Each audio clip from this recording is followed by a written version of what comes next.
Assalamu alaikum ji. I'm delighted, pleased, and honored to be part of this august gathering. The worthy chair, the co-chair, my fellow guests, especially the worthy Vice Chancellor HSA, Dr. Shahzad, and a lot of students. Assalamu alaikum, and good afternoon, I guess. मैं बहुत science में नहीं जाऊंगा, वक्त बहुत कलील है, तो मैं एक इजमाली खाका खींचता हूं कि मेरी तहकीक है क्या और कैसे डायबिटीज और बिलखसूस कार्डियोवैस्कुलर डिजीजेस का health care seeking behaviour anthropologically study किया जा सकता है। तो अगर आप मुझे इजाजत दे तो मैं 5 मिनट में इख्तिसार से बयान कर दूं कि ये सब है क्या और एंथ्रोपोलॉजी और पब्लिक हेल्थ आपस में कैसे कंबाइन होते हैं। आज से बहुत साल पहले हिंदुस्तान के एक तहजीबी और सकाफती गढ़ दिल्ली में एक बुजुर्ग आए। उनका नाम है हजरत निजामुद्दीन औलिया। आपके अलकाबात हैं जरी जरबस्त और महबूब इलाही रहमतुल्लाह अलैह। आपके पास एक शाही खुस्सा था, उस पर सोने की जर्री और तिल्ले का काम था। Am I allowed to talk in Urdu और पंजाबी और should I go in English? So he used to hold a formal shoe given to him by his forefathers, and he used to wear that shoe. That shoe got torn away. He asked one of his disciples to get that shoe fixed from a cobbler. He took that shoe, that disciple, that student, to Delhi, the main center, the city center of Delhi, and he put the shoe right in front of the cobbler and asked the cobbler to get it fixed. The cobbler, when looked at the shoe, saw the shoe very shining, very extravagant, out of the Indian make. So he asked a very genuine question. Did you steal this shoe? Chori kiya? No, I did not. Whose shoe is this? Usne kaha, ye Allah ka joota hai. This is God's shoe. So how on earth can you say that? So this shoe is God's shoe. That's all I know. He called the patrolling officer, the station house officer, and the sitting judge. The judge was man of wisdom. Sahib नजर थे, साहिब हिकमत थे, फरासत और फसाहत और बलागत वाले थे। उन्होंने जिरा की. He interrogated that disciple. How can you say that this shoe is God's shoe? He said, that's all I know. So in the end, he was taken into the custody and a case was filed against him. The day when they were trying to sum up the case, Nizamuddin Auliya, the saint, came to that place. And there was this interrogation going on. In the center was shoe. At one side, Qazi-e-Waqt, the judge. On the other side was that disciple sitting. How come this shoe is God's shoe? Nizamuddin Auliya said, without telling that person that this disciple is my student, this is God's shoe. How on earth is it possible? Qazi, तूने कुरान नहीं पढ़ा? Yes, I have read Quran by heart. How would you interpret लिल्लाहु मिरासु मा फिस समावाति व मा fill अर्द? जो कुछ कायनात आसमानों और जमीनों में अल्लाह का है. Whatever is in it is God's. अगर ये जूता आसमानों और जमीनों से बाहर है तो अल्लाह का नहीं है. अगर अंदर है तो अल्लाह का है. It is not what you see, it is how you see. It is not what you do, it is how you do. The anthropology takes us deep inside the healthcare seeking behavior. It is the journey from what to how, from when to why. And that what I did in my PhD's dissertation.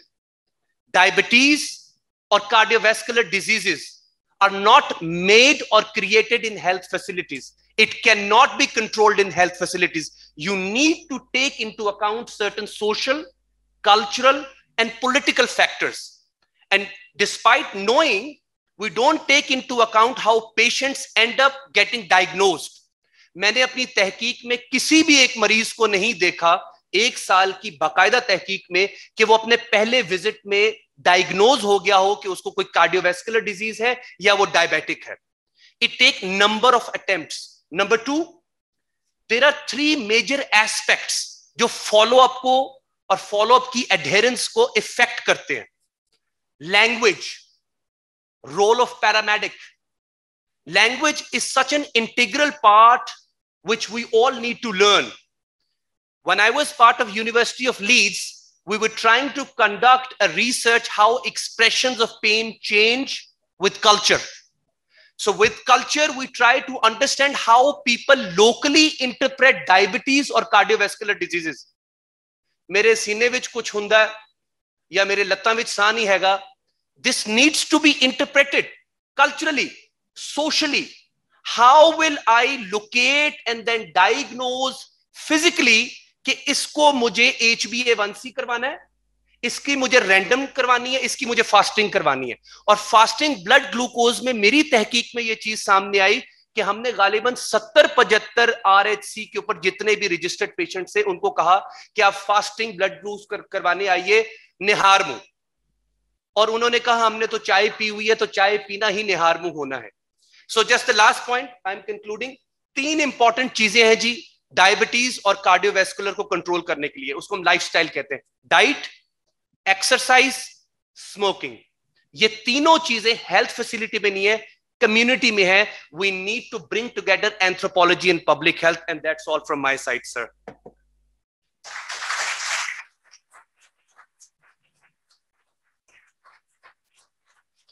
Thank you very much, Dr. Sahir Elahi. In this session, we received 20 abstract papers from the different area of Pakistan. Our scientific committee, chaired by the Dr. Wajid Ali Khan, selected 10 papers. 10 papers are published in this abstract book of this conference. And these 10 peoples will participate here.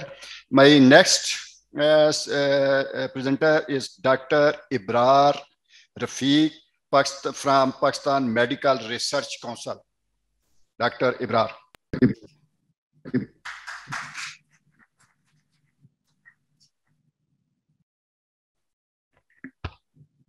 Assalamu alaikum. Thank you, Sanaullah Guman Sahab, for inviting me.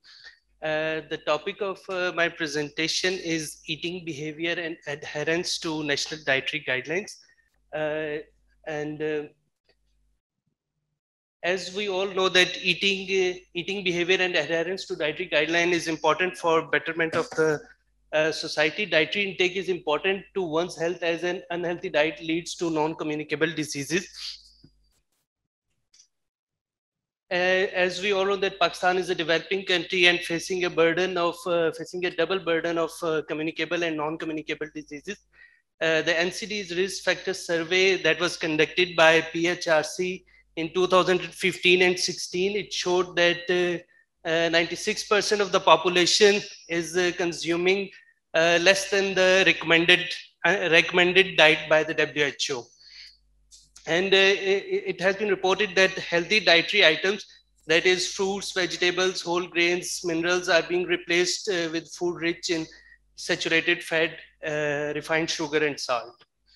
The objective of this study was to assess the eating behaviors and adherence to food group based dietary guidelines. It was a community-based cross-sectional study conducted in 5 major cities of Pakistan. That is Islamabad, Lahore, Karachi, Peshawar and Quetta. From each city, 3 union councils were randomly selected belonging to low, middle and high socioeconomic groups, and adults more than 18 years of both genders were inclusion criteria, and exclusion criteria were mentally disabled and those living temporarily in the household. Sample size was calculated by using WHO sample size calculator, and 90 households were selected from each city. That is totally making a 450 household, and equal number of participants, that is 30 from each city, were taking from low, middle and high socioeconomic group. Within a union council, a cluster of 150 household was selected, and then 30 household was selected by taking every fifth household using systematic random sampling. And the head of the household or elder person living in the household were interviewed.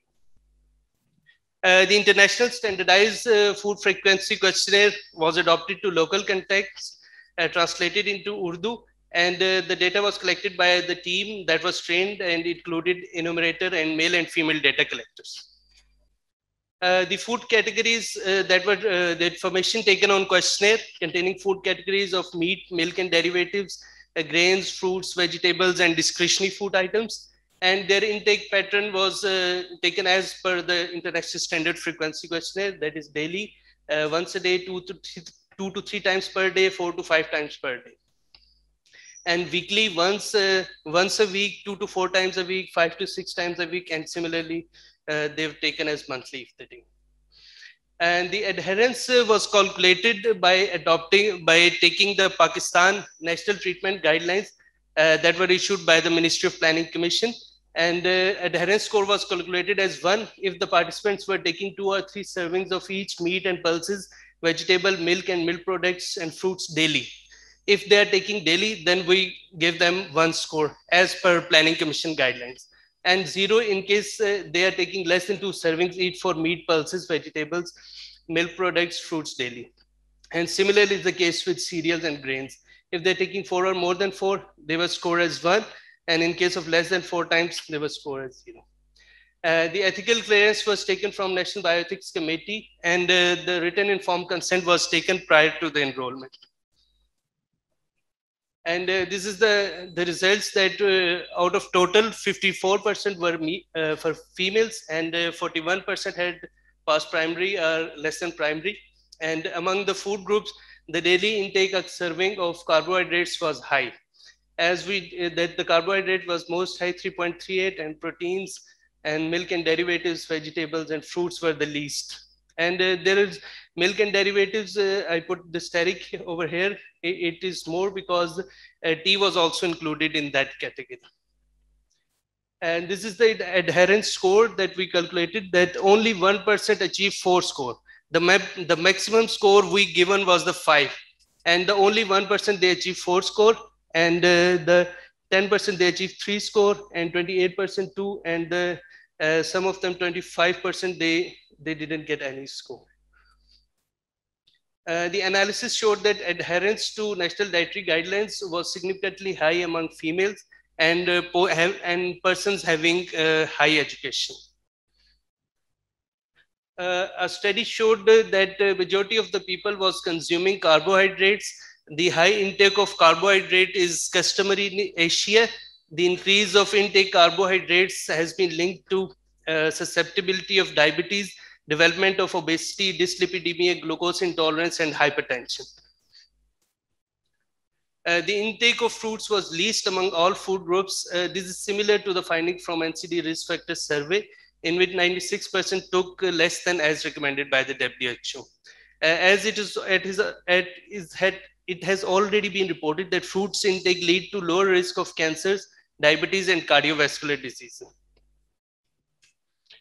There are different reasons for low adherence to dietary guidelines. First is the low awareness of dietary guidelines to the public. The dietary guidelines are made by the Planning Commission, but they are not properly, awareness was created among the public to follow these guidelines. And secondly, it is customary to take more carbohydrates in our society, lacking in vegetables and fruits, which lead to carbohydrate-rich diet. Thirdly, the reason may be due to the urbanization and heavy advertisement. There is a culture shift to took more discretionary food item instead of fresh fruits. Pakistan being the developing country, and there's a double burden of overweight and malnutrition. To achieve a sustainable development goal, there's a need to give more importance to nutrition. There's a dire need to revamp overall nutrition plan and guidelines, and a multidisciplinary approach is required involving all key stakeholders, including health, education, and media, to the public about the importance of balanced diet. Thank you so much.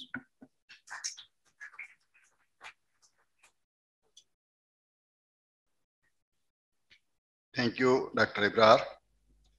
Next presenter is Dr. Rehana Khadem from Army Medical College.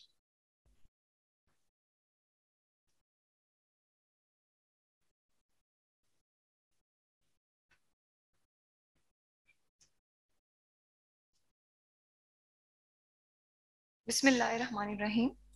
My name is Dr. Rehana Khadim. I'm managing editor at Army Medical College, Rawalpindi. The topic of my research study is motivations towards smoking cessations, reasons for relapse, modes of quitting, a comparative study among former and current smokers.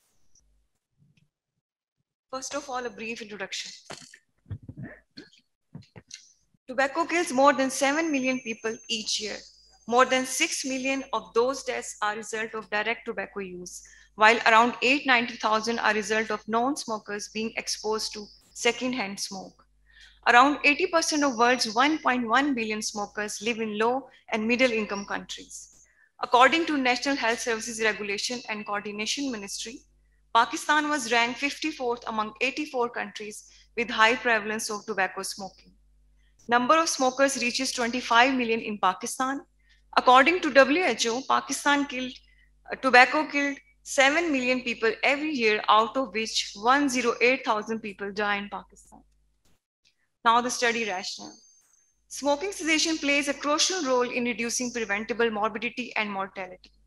Two of the most important factors that affect the efficacy of quitting smoking are motivation and ability to cope with the situation causing relapse.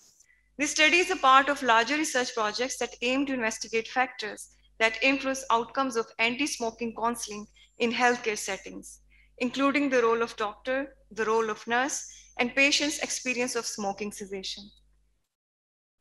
Study objective. To determine and compare among former and current smokers, the reason why smokers initially started smoking, the motivations towards smoking cessations, reasons for relapse, modes of quitting, and other associated factors. Methodology. It was a comparative cross-sectional study carried out at outpatient department of AFIC NIHT from July 2017 till June 2018. Inclusion criteria. Current smokers were those who had been smoking cigarettes daily for 1 or more than 1 year and made an attempt to quit the smoking, while former smokers who had quit the cigarette smoking for 1 or more than 1 year and never relapsed, and previously had been daily smokers for 1 or more than 1 year. Exclusion criteria. Smokers who were using smokeless tobacco, smokers who never quit smoking, smokers who didn't smoke daily. Now the results. Total number of study participants were 1,024. This is a comparative table showing a comparison between current smokers and former smokers. From this table, you can see the former smokers are of older age group. In this table, you can see that parental smoking history was more common among current smokers, while diabetes mellitus, hypertension, and ischemic heart disease were more common among former smokers. The reasons why smokers initially started smoking. We divided the study participants according to their answers into two groups. Those who started the smoking between 10 to 18 years of age and those after the age of 18.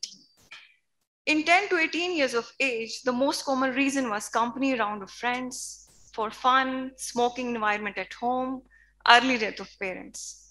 While with more than 18 years of age group, the most common reason was company around of friends, stress, workplace or domestic, joblessness, and for fun. This bar graph shows the motivations for smoking cessation.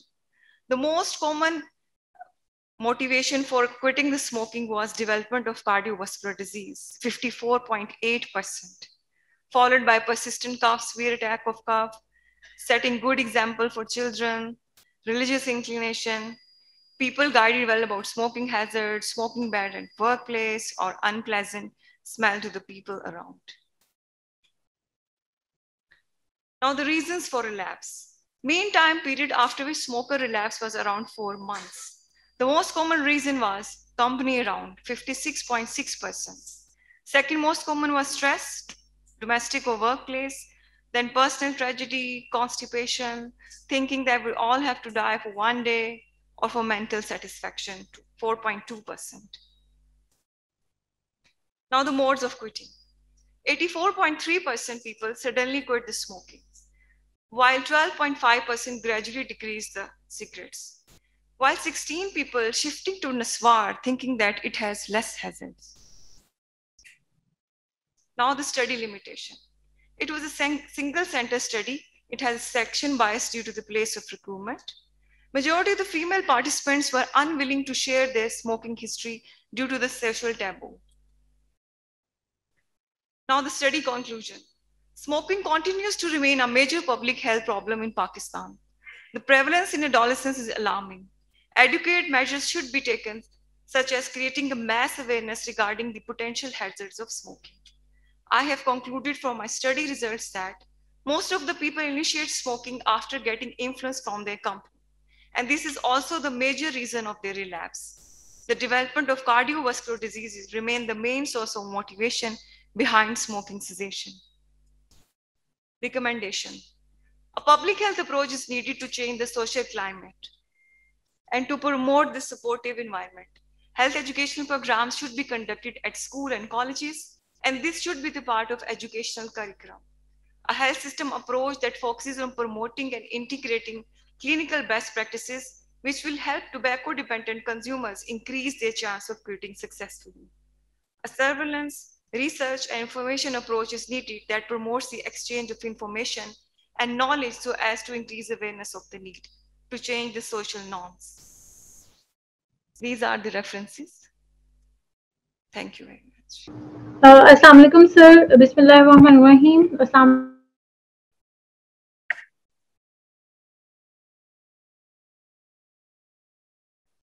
alaikum to all of you. The topic I am going to control. Brief introduction about myself. I am serving here as a lecturer in Department of Food Science and Technology, Fajr University of Engineering and Information Technology. I have also served as an assistant food safety officer in Punjab Food Authority, Government of Punjab, and before that I was food safety team leader, Light Food, Shahkot, Punjab, Pakistan. Here's a brief roadmap of my presentation. The background of my study, as we know that the world's population is growing rapidly, and it is estimated that in 2050 there will be the 22% population aged above 60 years and the 5% will be aged above 80 years. With the growing age, the incidence of health ailments is also increasing. Resultantly, the burden of healthcare system and national economy is also increasing. Physical impairments with the growing age is multifactorial. Aging results in muscle mass decline, declined strength, and the skeletal muscle functioning is also declining that results in sarcopenia. So what is sarcopenic obesity? Sarcopenic obesity is the combination of two things, sarcopenia and obesity.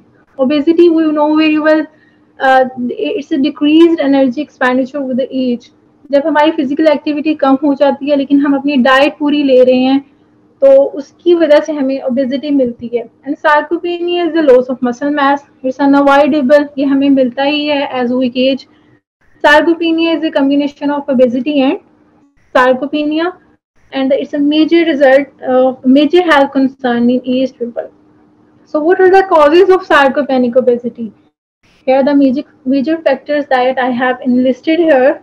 First of all is changing lifestyles, lack of physical activity, hypercaloric diet, hormonal imbalance, inflammation, oxidative stress, insulin resistance, aging, and increased fat accumulation while decreasing the muscle mass.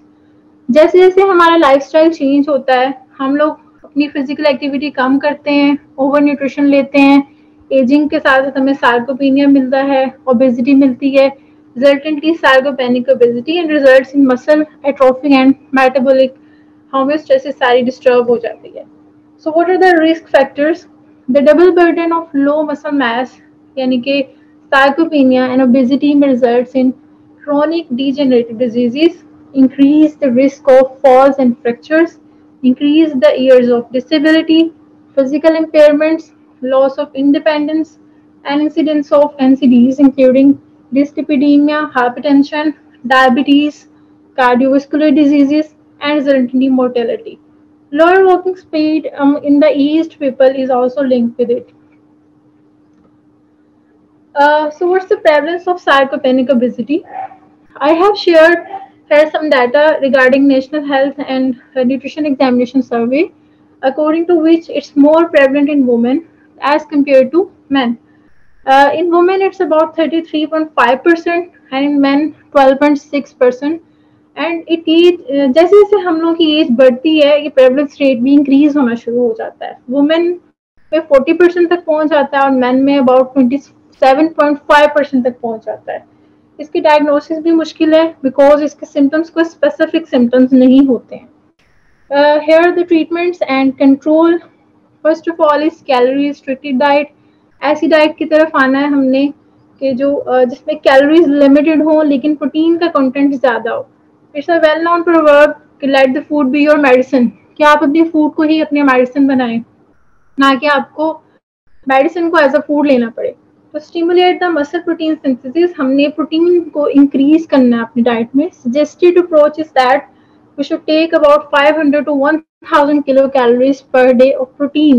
Aerobic exercises 150 minutes per week, moderate to vigorous हमने add करनी है.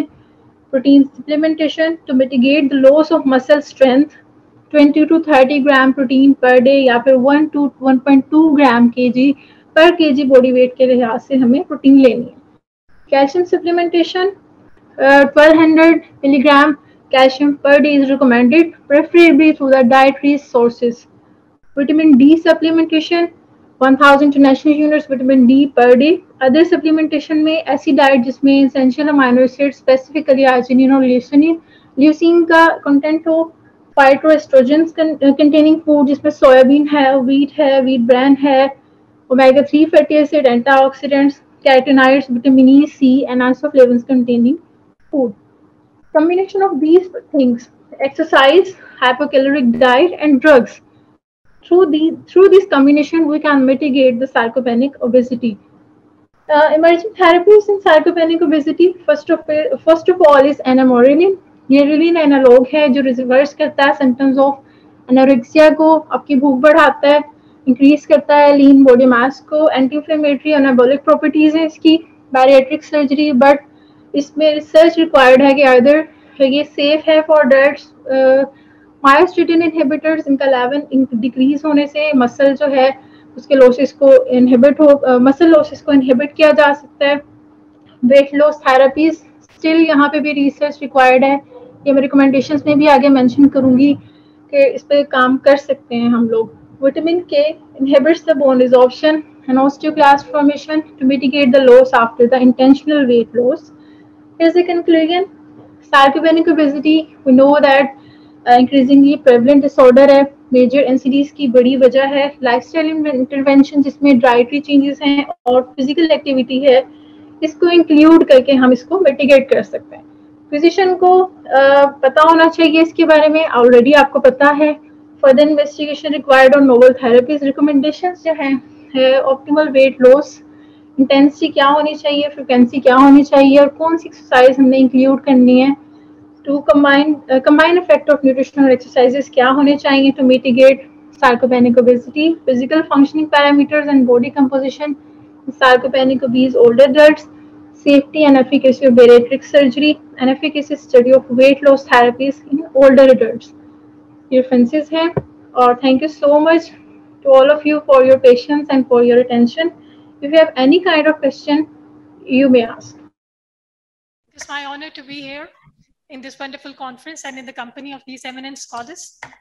So I'm Dr. Fatma Ihsan from Rifa International University, and my topic is association between water intake and the body measurements, which is a cross-sectional study conducted in Pakistani dental students. Now, we are all aware about the role of the water, which is an essential nutrient in our life and which constitutes around 60 to 70% of our total body weight. And it plays a vital role in various metabolic processes inside our body.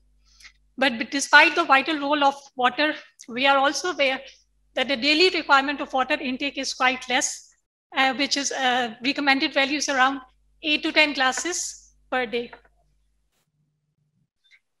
And a lot of research has been going on about the role of water and its correlation with obesity, which is a global pandemic in both the developing as well as in the developed countries.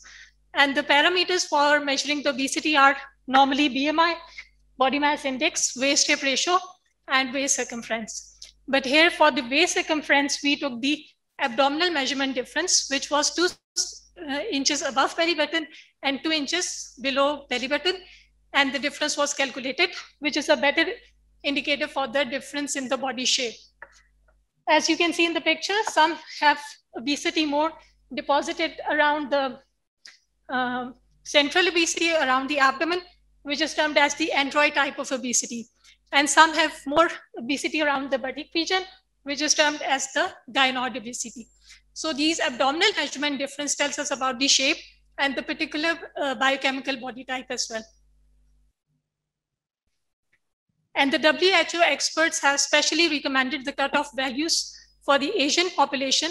You can see the underweight values, the normal weight, the overweight, and the obese. So the normal range is between 18.5 to 23. Similarly, the cutoff value for the waist shape ratio is less than 0.9 for men and 0.85 for females. So it is above 0.85, then this shows towards a more straight shaped body. And if further above, then it points towards a central obesity. Hence, the objective of our study was to compare, first of all, what is the status of water intake in Pakistani students, young adults between 18 to 25 years old. And then we have to compare the relationship between clean water intake and these body measurements if there was any significant association. So it was a cross-sectional study, and it was conducted on the 250 students of Islamic International Dental College who participated in the study. And for the water intake a questionnaire online sample was circulated.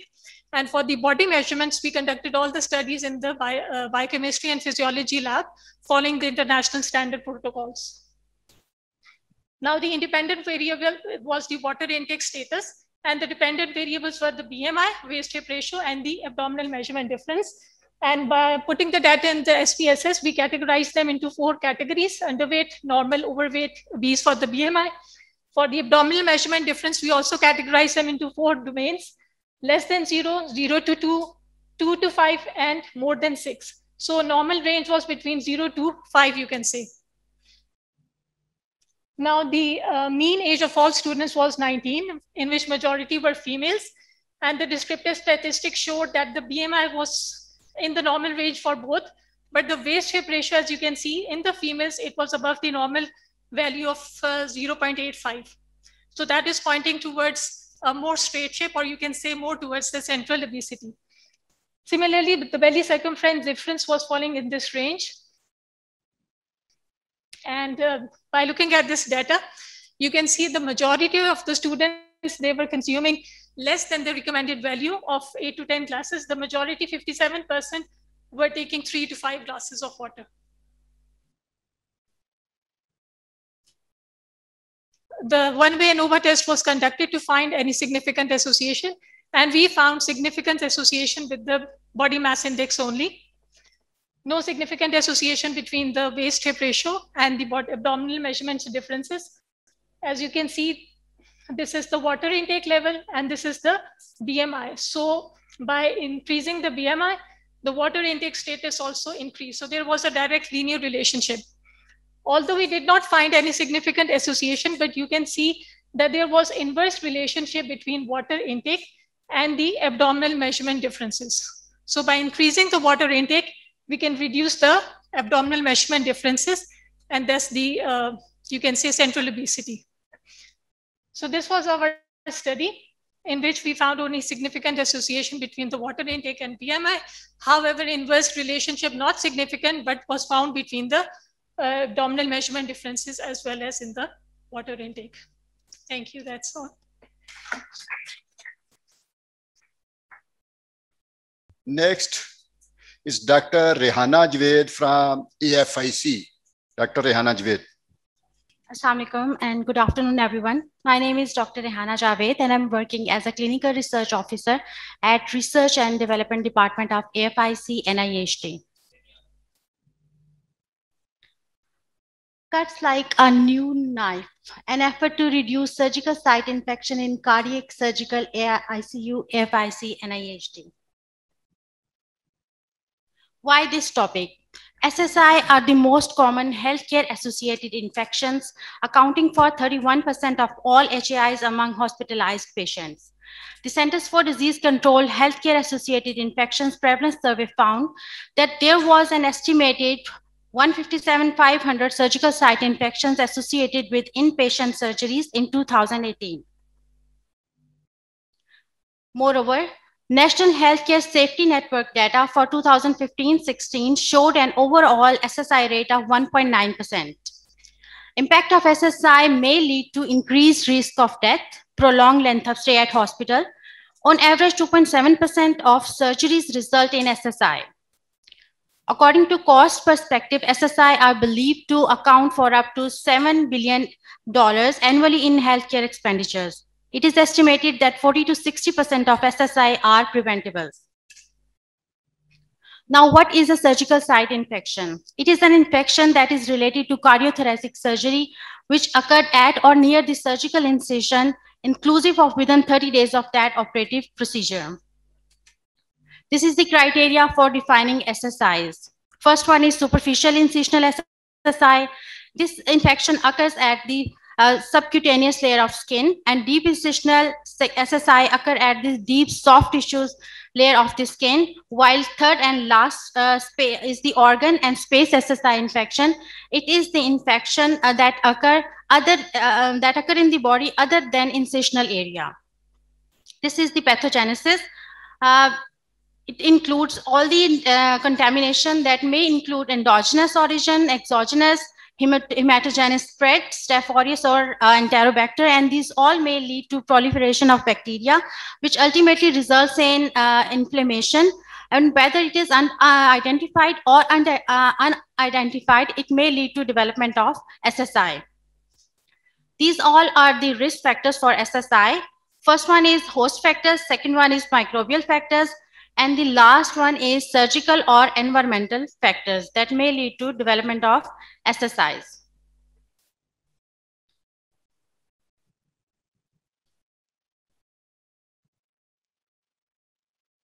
SSI surveillance for quality improvement in our hospital, we developed the adult cardiothoracic SSI registry for surveillance purposes. It is an ongoing registry, and to implement the policies and procedure aimed at reducing the risk of surgical site infections, it was planned with the help of PDCA cycle. And PDCA cycle, it is a 4-stage iterative approach for process improvement, in which we plan something, we find solution for something, and we then test all those solutions, and we implement all those that work best on any of these. Our study was a descriptive cross-sectional study, and the study population consisted of all patients who underwent cardiac surgery between August 2018 and August 2019. Inclusion criteria consisted of all patients aged more than 18 years having undergone cardiac surgery, including of both CABG and valvular repairment surgeries. All procedures included in study were followed up for superficial, deep, and organ space SSIs. Direct examination of patients' wound was done during follow-up visits. Patient readmissions were observed, and review of medical records was made possible. Our data collection tool was adapted from APIC, that is the Association of Practitioners in Infection Control, which consisted of 4 parts. First part is the patient demographics. Second is a type of cardiothoracic surgical procedure. Third one is type of SSI, and fourth one is SSI culture reports. Here is the fishbone diagram procedure, which is a technique, and it pushes you to consider every possible cause of the issue instead of just getting stuck on the obvious ones only. Fishbone diagram helped us to identify many possible causes of increased rate of surgical site infection for cardiac surgery from a baseline of 1% to 5%. Our study result was a 1.7% SSI rate. Ideally, it should be less than 4%. This is the fishbone diagrams. Here, the minor text boxes are showing us the little possible causes of SSI, and the major boxes are showing us the solution for these problems that may help us in reducing the surgical site infection. So by improving our preoperative patient care, aseptic technique, and intraoperative patient care, post-operative care, and OT instrument sterilization, we can reduce surgical site infection. Our study population was 1341, out of which 997 were of CABG and 344 consisted of valvular surgeries. Demographics include age, gender, BMI, and post-operative glucose. The results are shown here. Of the major risk factors, diabetic population was found out to be 43% of the total population. Of the type of SSI, major one found out to be was of chest origin, and it accounts for about 78%. Similarly, according to SSI type of infection, we found about 48% account for a superficial infection wound. This slide shows us the SSI rates for a period of 1 year from August 2018 to August 2019. Here we can see the increased number of, or SSI rates are higher in the period of summer. We can relate this higher number of SSI rate because of the increased sweating that may lead to development of infection, and that infection may worsen, leading to SSI. This is the microbial spectrum of my study. And here the largest number was of the MRSA, that was 5. I would like to conclude my study by adding that though SSI is a common but it is preventable adverse event, cardiac surgery procedures should be monitored on regular basis for post-operative SSIs, and by designing a registry for the purpose and customizing it into institution needs and resources could be a significant process improvement measure for better patient outcomes. And last but not the least, a multifactorial and multidisciplinary approach is needed for SSI prevention. That's all from my side. Thank you.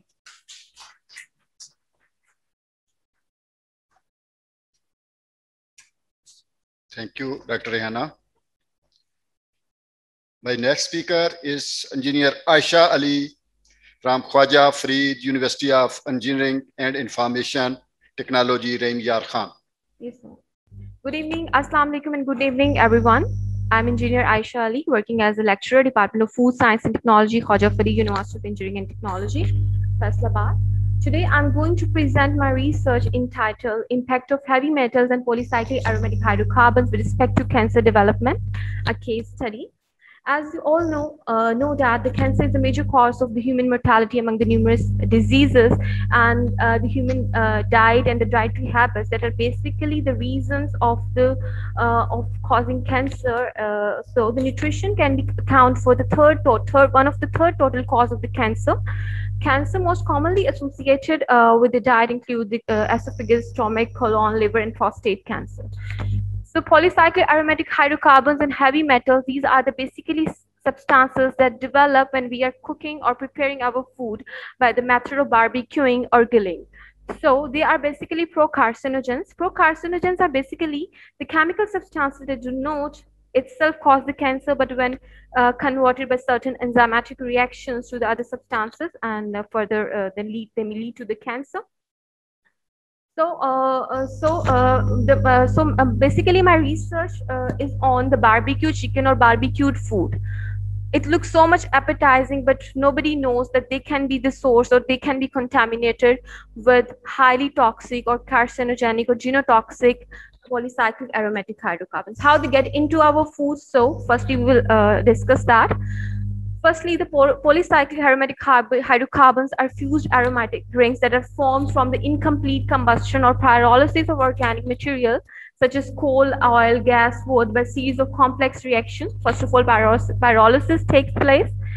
It involves the complete organic molecules are partially cracked or decomposed to the smaller unstable radicals. And these fractions are then highly unstable and partially combusted or converted into the carcinogenic polycyclic aromatic hydrocarbons. However, all the polycyclic aromatic hydrocarbons are not carcinogens, but some of them, or we can say the most of them, like benzoanthracene, benzopyrene, they are highly carcinogenic. So grilling and barbecuing meat, when we talk about the grilling or barbecuing of meat, that basically involves the cooking the meat through the smoking over the wood or the charcoal that yields the flame that contains high numbers of polycyclic aromatic hydrocarbons. So they get into our food, and so when we ingest that food, they further get into our body, and further they may lead to the cancer. So first of all, we study the mechanism through which these polycyclic aromatic hydrocarbons can lead to the cancer. We will discuss the benzopyrene, which is a procarcinogen that undergoes the metabolism and converted into the reactive intermediate species that can be detoxified and removed from our body as glutathione conjugate, but in case they covalently bound to the DNA and converted into the benzopyrene diol, epoxide DNA adduct, and that conversion basically takes place in the presence of cytochrome P450 enzymes that result in oxidation to their oxidation to ultimate carcinogen, and further lead to the changes in the DNA sequence, and further lead to the tumor development. So it is necessary to elevate the dietary intake of these polycyclic aromatic hydrocarbons in the processed meat products, especially the barbecued product.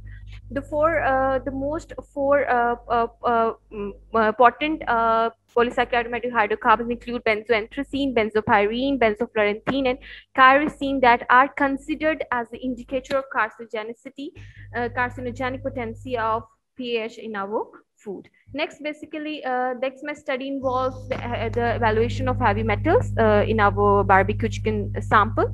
As you all know that the heavy metals like lead and cadmium, they are highly toxic, mutagenic, cytotoxic, and carcinogenic. So these metal ions, when interact with DNA or the nuclear proteins, thus they cause the DNA damage and consequently leading to the cell cycle modulation or further carcinogenesis.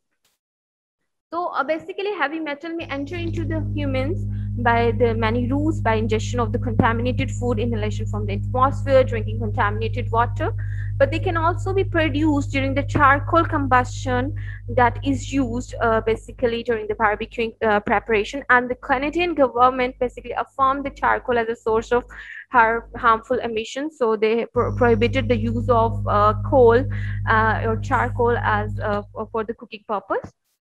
So our study has been designed in which the Faisalabad region has been divided into the 4 regions, and from each region the sample of barbecue chicken, the street vended barbecue chickens. You all know that the most of the barbecue stalls were located or sited at the roadside.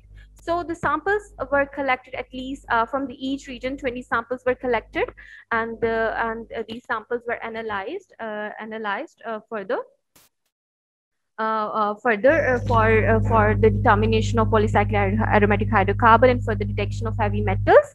And the polycyclic aromatic hydrocarbons were detected by using gas chromatography, and heavy metals were atomic absorption spectrophotometer.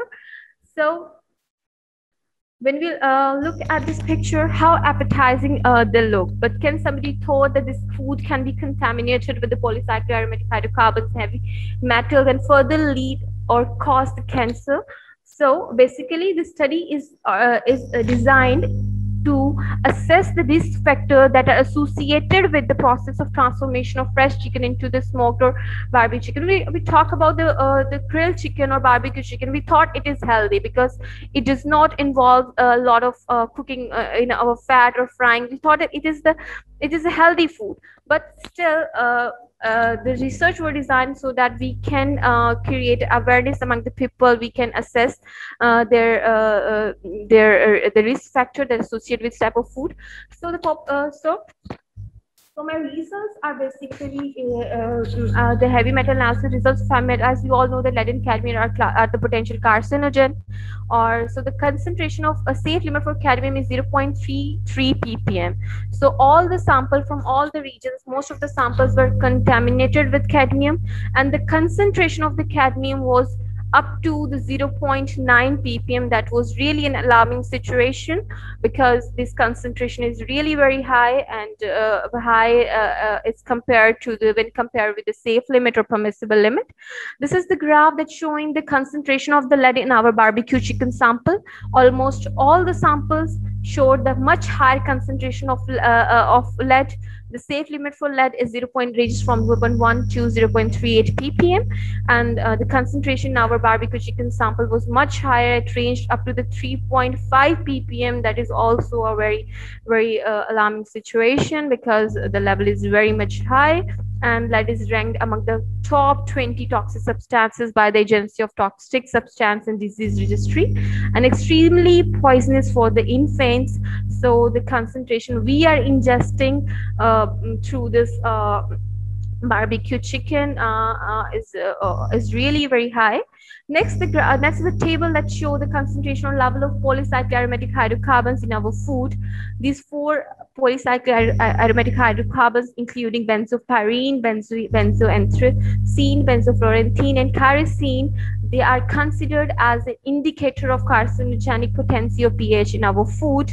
So the pH for the sum of these 4 polycyclic aromatic hydrocarbon indicate that the sample from region 4 showed the much higher level of polycyclic aromatic hydrocarbon, that is up to the 12.73 microgram per kg. So all the sample showed the considerable or significant amount of polycyclic aromatic hydrocarbons. So we can say that we can finally conclude or say that the cooking food by the method of grilling or barbecuing induce polycyclic aromatic hydrocarbons and heavy metals in our food, though there are other methods through which our food can be exposed, as most of the food was cooked or prepared near the roadside. So there may be the chances that the smoke from the automobiles or vehicle is also incorporating in our food. So there is a really high risk when you talk about when we conducted a descriptive analysis. The results show that 50% of food handlers, they lack knowledge about the food safety and safe food handling practices. Secondly, the 85% of barbecue stalls use salt for smoking meat, and most of the stalls were located near the roadside. That can also be the reason of the increased concentration of heavy metals and polycyclic aromatic hydrocarbons in our samples. And the quantitative analysis indicated that the concentration that all the samples contained the significant concentration of these 4 polycyclic aromatic hydrocarbons, including benzopyrene, benzoanthracene, benzofluorantine, kerosene, and the lead and cadmium concentration was also greater than the safe limit. So these are my results that indicated that the risk associated with the barbecue chicken is really very high. So next I will move toward the conclusion. I will discuss that what are the steps that we can adopt it, and that can further lead to the reduction or by adoption of these steps, we can minimize or reduce the level of polycyclic aromatic hydrocarbons and heavy metals in our food. Firstly, the raw chicken must be fleshly slaughtered by following the good hygienic practices, because we already know that no hygienic practices were implemented at the butcher shop. So make sure that chicken must be free from raw chicken must be free from heavy metal, because heavy metal can be induced into the chicken through the feed, through the water. So the meat thermometer must be used in order to ensure the proper cooking or prevent the overcooking, because when there happens the overcooking, then it may lead to it involve the cooking exposure of the meat to the coal for the longer period of time. That also increase the concentration of polycyclic aromatic hydrocarbons in our food. Secondly, most of the barbecue stalls are located at the roadside, so that is also a serious public health risk, as vehicles are also moving along the roadside. So increased environmental pollution may be resulting in the increased heavy metal concentration in our food, and government authorities must take action to educate barbecue chicken processor handler about the hygienic practices, sanitary and manufacturing conditions. The pH contamination of smoked food can be significantly reduced by replacing the direct smoking with indirect smoking. Basically, the direct smoking involves the direct exposure of the food with the smoke arising from the coal. So that results in a high concentration. So coal smoking can be preferred as compared to the whole smoking. The pHs are bound to the particles, so the filters may be used to remove the particle material from the smoke. Secondly, increasing the distance between the food and smoke source also results in the significant reduction in the level of polycyclic aromatic hydrocarbon. Secondly, smoking for the less period of time also has a significant effect, and smoking at the optimized temperature, because when we heat the food at the increased temperature and for the greater time period of time, that results in the greater induction of the polycyclic aromatic hydrocarbons in our food. So I can conclude that the barbecue chicken or grilled food, they look so appetizing, they look so attracting to the consumer, but then they can be the cause, they can lead to the cancers, they can be contaminated with the polycyclic aromatic hydrocarbons and heavy metals. Thank you so much. That's all from my side. And any questions from your side, they are highly welcomed. Thank you, Engineer Aisha. My next speaker is Dr. Jweria Kamran from AFIC. Bismillahirrahmanirrahim. Assalamu alaikum, everyone. My name is Dr. Jweria Kamran, and the topic of my presentation today is the comparison of survival times amongst the patients undergoing primary percutaneous coronary intervention, pharmacoinvasive, and thrombolytic therapy for acute ST elevation myocardial infarction in a tertiary care hospital as a part of tertiary prevention. This will be the sequence of the presentation that I'll be following today. Non-communicable diseases account approximately 60% of the global deaths and 43% of the global disease burden. Cardiovascular diseases account for most of the NCD deaths annually, followed by cancers, respiratory diseases, and diabetes. Now, acute myocardial infarction, in particular, ST elevation myocardial infarction, is a critical cardiovascular medical emergency.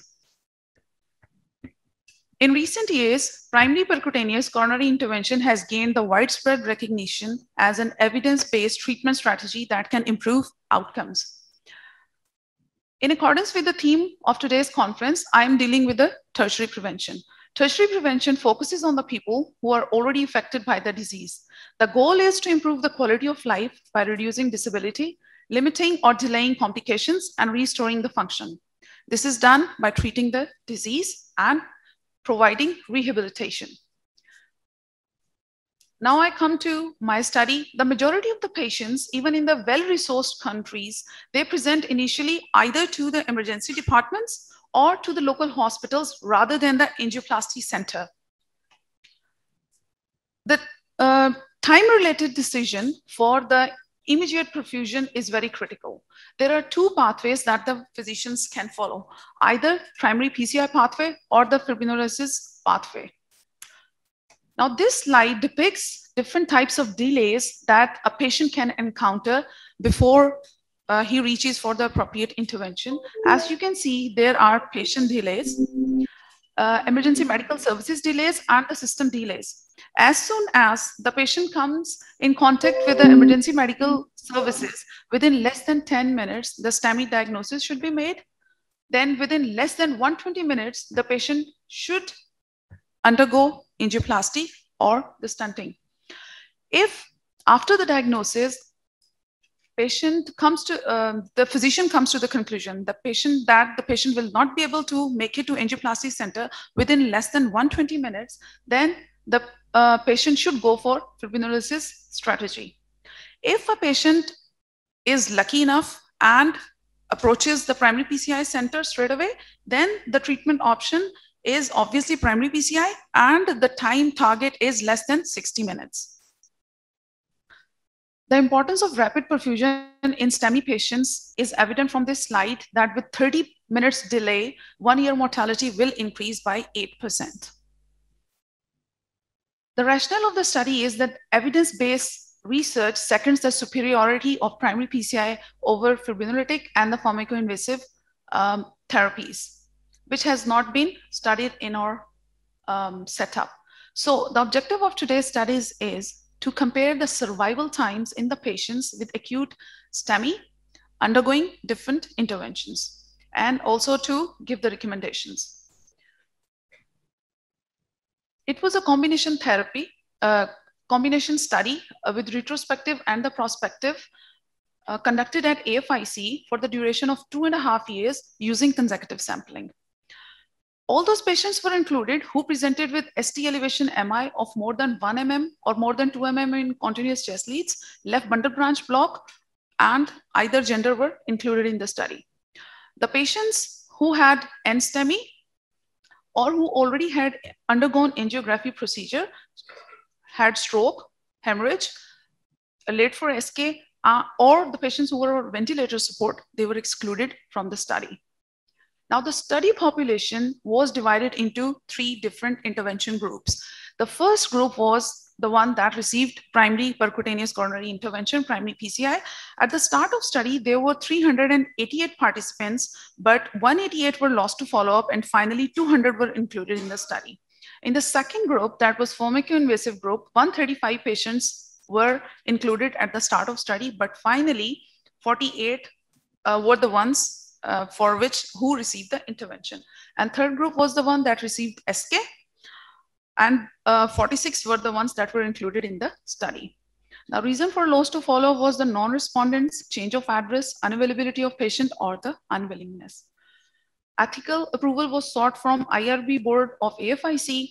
Retrospective data was collected from primary PCI and MI registries, and the prospective data was collected by the telephonic follow-up for 2.5 years. What I want to emphasize here is that advanced statistics in the form of survival analysis was conducted, which was done to compare the survival curves of different intervention groups using Kaplan-Meier estimate and using log rank test. These are the frequencies and the percentages of the different risk factors of the participants that participated in different intervention arms. Here you can see that hypertension, diabetes mellitus, and the family history of ischemic heart disease are the ones that showed any statistically significant association with the intervention arms. The door to needle time for the SK was 19.29 minutes with the SD of 3.151. In the case of primary PCI, door to wire time was 58.77 minutes with the SD of 70.277. Now, I come to the important part of my presentation. That is the Kaplan-Meier estimate. First, what is Kaplan-Meier estimate? Kaplan-Meier estimate basically gives you the cumulative proportion of the probability of survivors at the end of a particular point in time. What does it mean? It means, as you can see in my table, that at the start of study, if you see in the different intervention groups, primary PCI, pharmacoinvasive, and SK, all the participants have 100% probability of survival.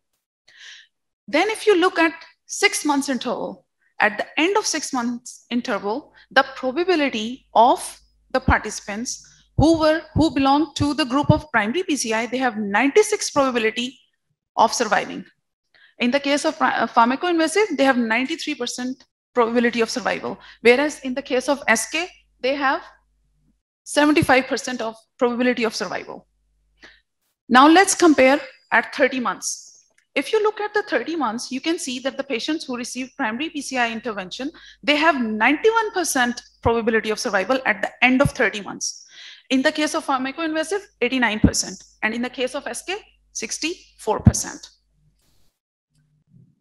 Now, these are the survival curves that tell us the survival distribution of different participants that participated in different intervention arms. The green one represents the SK group, the red one is pharmacoinvasive, and the blue one is primary PCI group. Now, if I draw a line from 10 months interval from the x-axis up towards the SK, and then I extend that line towards the y-axis, which tells us the cumulative survival, you can see that at the end of 10 months interval, the cumulative survival will be somewhere near 76-77% for those patients who received SK. Now, if we extend the same line from 10th month interval up to the red line and then join it with the y-axis, you can see that the cumulative survival for the patients who receive pharmacoinvasive is somewhere near 93-94%. And in the case of primary PCI, that is somewhere near 94-95%.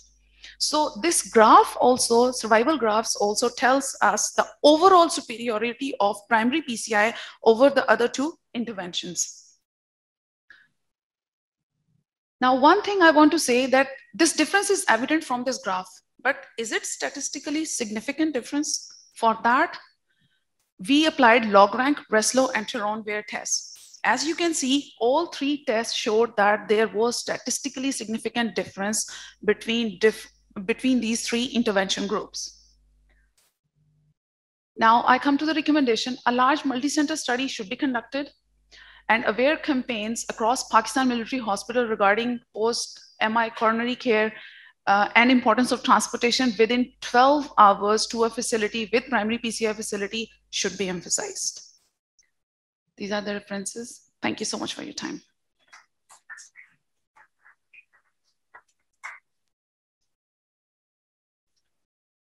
Thank you, Dr. Jveria. My last speaker of this session is Dr. Alina Khan from AFIC. Dr. Alina.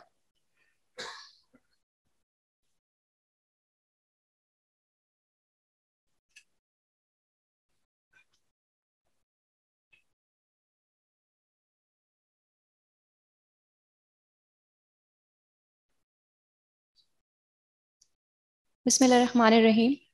My name is Dr. Alina, and I am a research officer at AFIC and IHD. The topic of my presentation is polypharmacy and barriers to medication adherence among the elderly with chronic diseases attending a tertiary care hospital in Rawalpindi. This will be the sequence of my presentation. A little background of my study.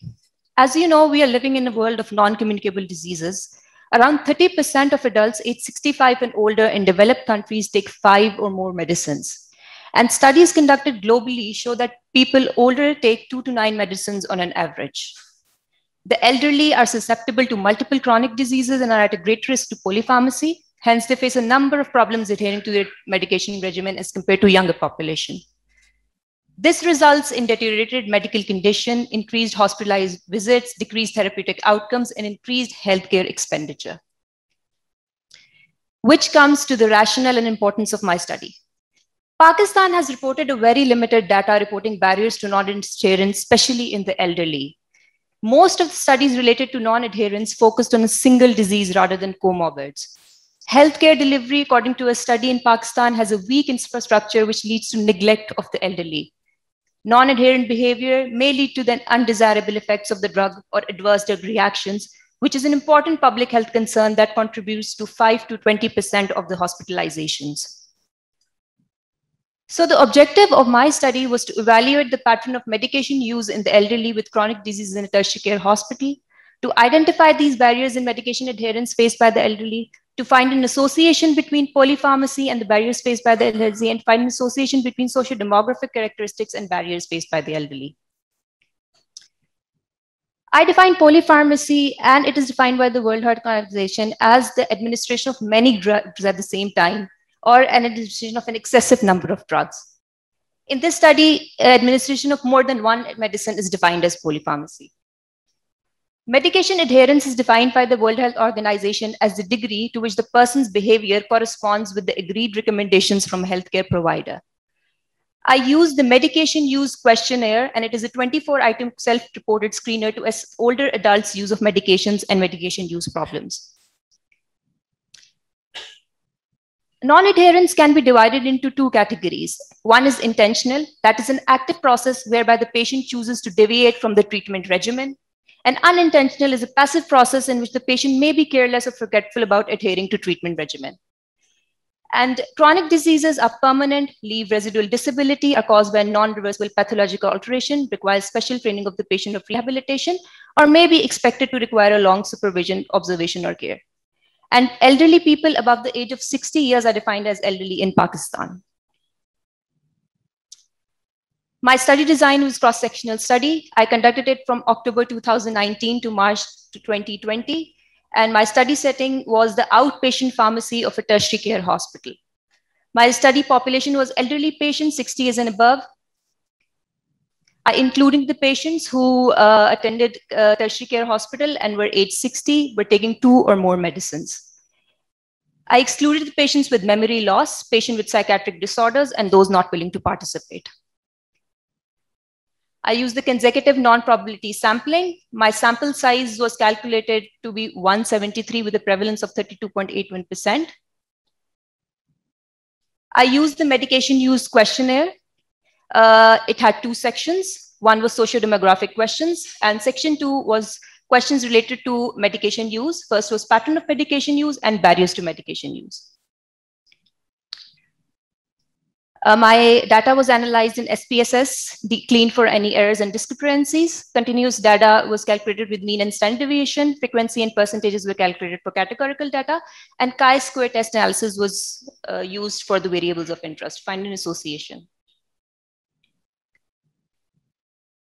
Coming towards the results, I had around 85% of male patients and around 15.6% of female patients. 78% people were retired, and around 42% were graduate, and 59% had only metric. 42.8% had more than 50,000 of their income, and 90% had comorbidities. 79% people took more than 5 medicines, and 88% were not helped by someone in taking their medicines.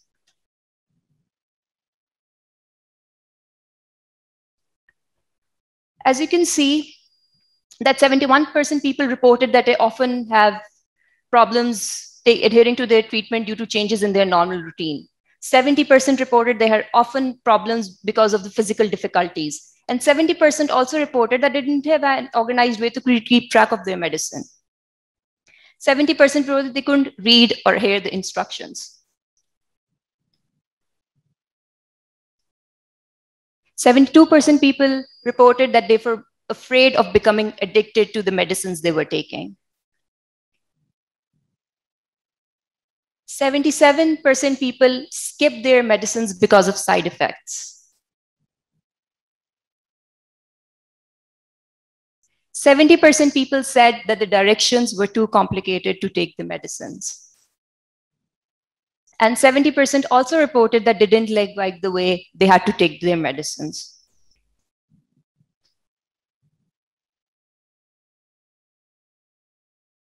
%48% people often skip their medicine to save money. 68% people often skip their medicines because of the non-availability of help when they required it. Now, I've divided all these questions into 5 barriers, which has been factors by WHO, that is patient-related factors, therapy-related factors, healthcare system-related factors, condition-related factors, and socioeconomic factors. As you can see, that 73% barriers were healthcare system-related factors, followed by 70% patient-related factors, 66% socioeconomic related factors, then condition related factors, and then lastly, therapy related factors. Polypharmacy was significantly associated with the patient related factors, with therapy related factors, with healthcare system related factors, and condition related factors, as well as socioeconomic related factors. My study identified polypharmacy is associated with barriers to non-adherence. A study conducted in 2014 identified that most patients were non-adherent because they had to take too many medicines. Skimming of medicines trying to save money was identified in my study, and this similar study was factor was identified in a study conducted in 2018. As age increases, so does the number of diseases, and the number of medicines prescribed, thus non-adherent behavior is seen. And in the previous study, one of the factors influencing drug adherence is age, and it is found to have a concave relationship with adherence. That is, very young age groups and very old age groups have lowest adherence. Another factor influencing drug non-adherence was due to complicated directions. And in 2014, a study identified that patient preference and adherence also found that difficult directions on medication use are the contributing factors related to drug adherence in the elderly. My study identified that older people often skip medicine because they don't like the way they took it. And patients take less of their medicine or skip it because they didn't like the way they'd had to take it in the previous study. Coming towards the strengths of the study, it was a very comprehensive study which identified all practical problems faced by the elderly. And the study identified barriers to medication in comorbidities rather than targeting a single disease. But the limitation of the study is it was limited to one tertiary care hospital of Rawalpindi. So this cannot be generalizable to an entire population of Pakistan. And this study was from a patient's perspective only. Concluding, polypharmacy causes difficult adhering to treatment. And as age increases, so does diseases, specifically in the elderly, which is the main cause of increasing number of medicines taken by the elderly. And hence the elderly face a number of problems while taking their medicines. Recommendations is that strategies should be made while choosing therapies to assess risk-benefit ratio and cost effectiveness, especially in the elderly with multimorbidities. How complex and how feasible is the treatment being given should also be kept in consideration. The treatment plan should be reviewed by the pharmacist on every visit. Separate counseling rooms, especially for the elderly, where pharmacists explain the treatment being given and counsels the elderly about the treatment regime. Introducing pill boxes while dispensing medication in the pharmacies would benefit older people and their caregivers manage their medicines easily.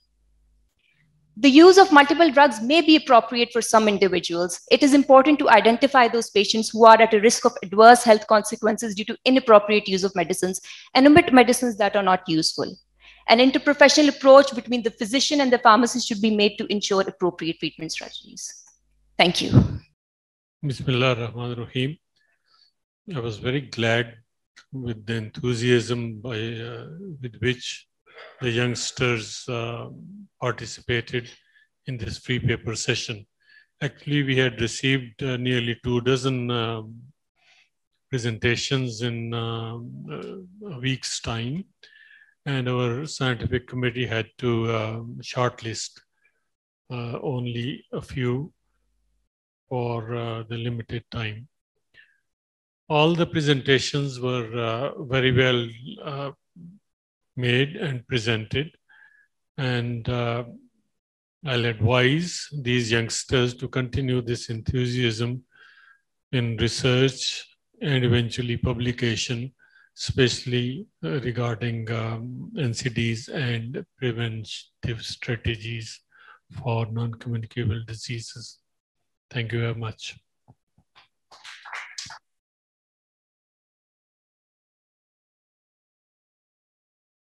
After a while, we will start the closing ceremony just here. Okay, I will start the closing ceremony of this two-day international conference. For this, I will request Dr. Shahzad Khan as chief guest of the closing ceremony. Sir, please have a seat. Next, I will request President Panah, General Masood Rahman Kiani, sir. Please have a seat.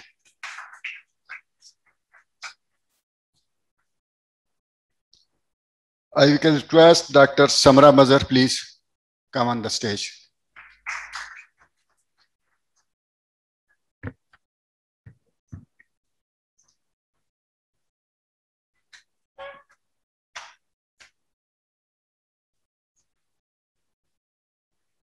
This session will start with our special guest, Dr. Samra Mazhar, Deputy Director, Program 2, Director of Non-Communicable Diseases, Ministry of National Health Services, Regulation and Coordination.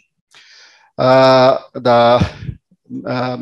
Dr. Samra will summarize this organized conference by recommending and way forward. Dr. Sabha, you are requested for recommending a way forward for this two-day international conference on non-communicable diseases. Assalamu alaikum and good afternoon. The chief guest, Professor Dr. Shahzad Ali Khan, Major General Masood Rahman Kiani, Panah team, especially Ghumman Saab and Professor Shakir and Shakib. National and international audience. I'm very pleased to be here because all of these NCDs is my scope of work, and also mental health and tobacco control and substance abuse prevention. And all these are interlinked, as you have listened to a lot of speakers speaking on this occasion, this International Non-Communicable Disease Conference. So we have compiled the recommendations and the way forward.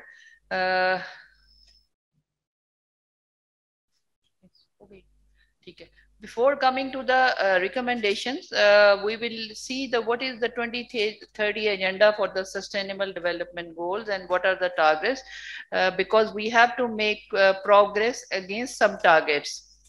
And for I have selected only the non-communicable disease related targets. And target 3.4 is reduce mortality from non-communicable disease and promote mental health. Although mental health was not focused much in this conference, but mental health is the 5th largest major non-communicable disease. So we have to, by 2030, we reduce 1/3 premature mortality from non-communicable diseases through prevention and treatment and promote mental health and well-being.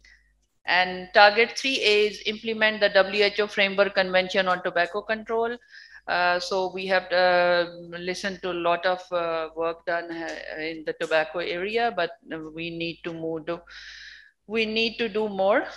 So target 3.5 is prevent and treat substance abuse. Substance abuse consists of harmful use of alcohol and narcotic drug abuse. So you can see this target 3, goal 3 is the good health and well-being, and the global progress is less than 25% till now, till 2021.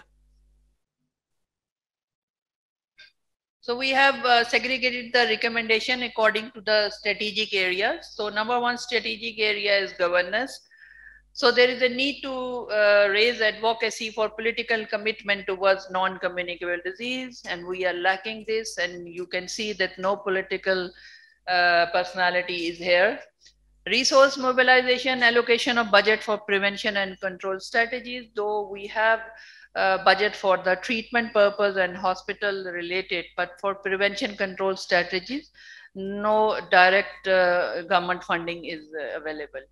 Most of the time we are looking for the donors, and even the donor budgets funding is not equal to the non-communicable disease. So more public awareness campaigns on harmful effects of NCDs and their risk factors, strengthening health service delivery at health facilities, especially at primary healthcare level for control of early stages of non-communicable disease. Establishing intersectoral, multi-sectoral collaboration for policy measures, health, we are all health people sitting here, the government, partners, and the academic institutes. But we need to expand the collaboration. Like food and agriculture is the major Ministry of Industries for this controlling pollution, finance for raising taxes, advocating for raising taxes for cigarettes and sugar sweetened beverages. All the partners and working in this area have been raising their voices to increase the taxes for tobacco, and this time for sugar sweetened beverages too, but it was not reflected in this budget 21. So the most important strategic area, another area is prevention and reduction of risk factors. So number 1 is the use of healthy diet, enhancements and nutritional status and health of population by emphasizing on implementation of nutritional policies, guidelines. Food package labels with nutrition information should be clear, understandable, preferably in local language. Promote use of healthy diet through mass media communication, and other sources may also be explored for this communication. A very important area, reduce tobacco use, harmful use of alcohol. We need to revise and update the existing laws, policies, guidelines regarding tobacco cessation. Cessation and counseling is an important area, and this year the WHO's World No Tobacco Day, which was observed on 31st May, the theme of this year is to commit to quit. So cessation is the theme, so we need to work on this. We may offer help and counseling by establishing cessation clinics, maybe only for counseling in the start. Regulate the packaging and labeling of tobacco tobacco products other than cigarettes. We know that cigarettes are their package is labeled, but there are other tobacco products which does not come under any law, and there need to be labeling of those products too. What are their contents? Monitoring of the implementation of the existing laws of tobacco control. After the devolution of health and other departments in 2011, the implementation goes all to the provinces and to the district authorities. So from time to time, we are communicating them to implement the laws. So the third component of the this strategic area is encourage physical activity. We have heard a lot about it. So development of urban planning strategies and legislation that supports physical activity. We recommend that cycling is to be promoted, but are there any tracks for those people who want to, other than Islamabad? Initiate programs for promoting physical activity. We can go to private and public institutions, workplaces, community health facilities. Create public awareness media campaign on the health benefits of physical activity. Now a lot of voices are raised, but still we need to do more.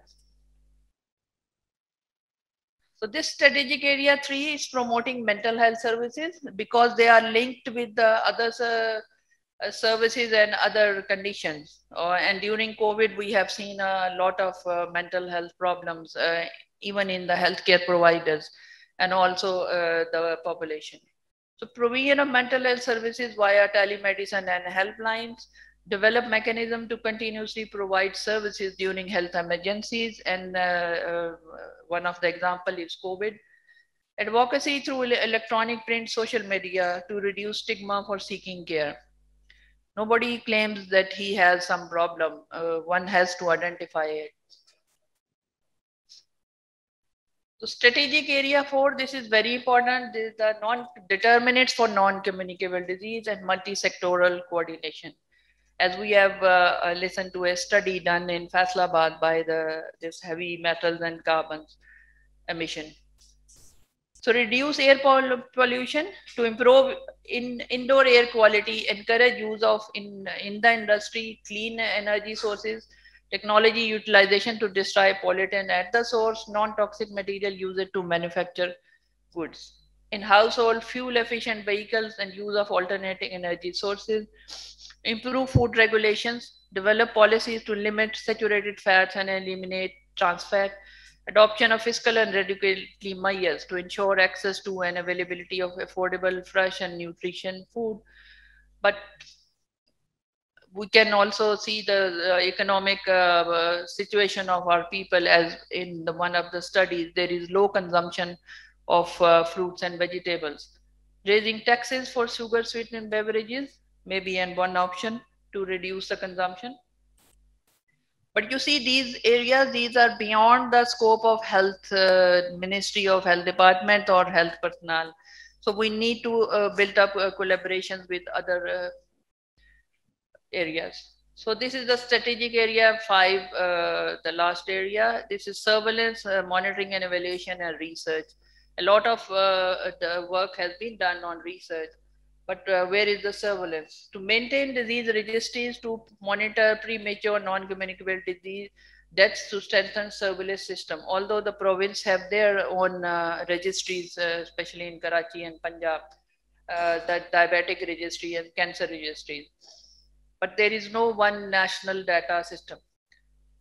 To strengthen, digitalize central registration and vital statistics and ensure this linkages with provincial and national data board.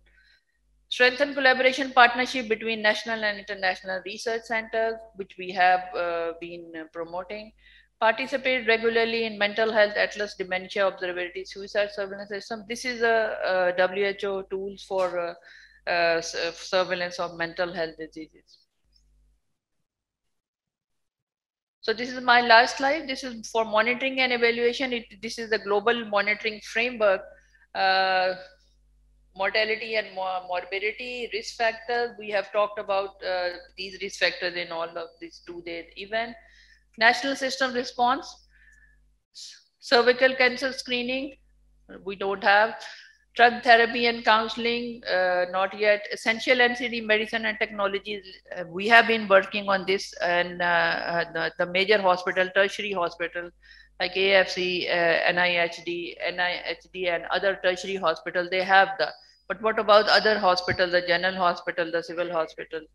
They don't have these technologies. Hepatitis B vaccine, human papilloma virus vaccine, we are working on this. A feasibility study that this should be taken in our country or not. Marketing to children, access to palliative care, policies to limit saturated fats and virtually eliminate trans fat. So these are the indicators which we have to work on it, and these are for the monitoring and evaluation.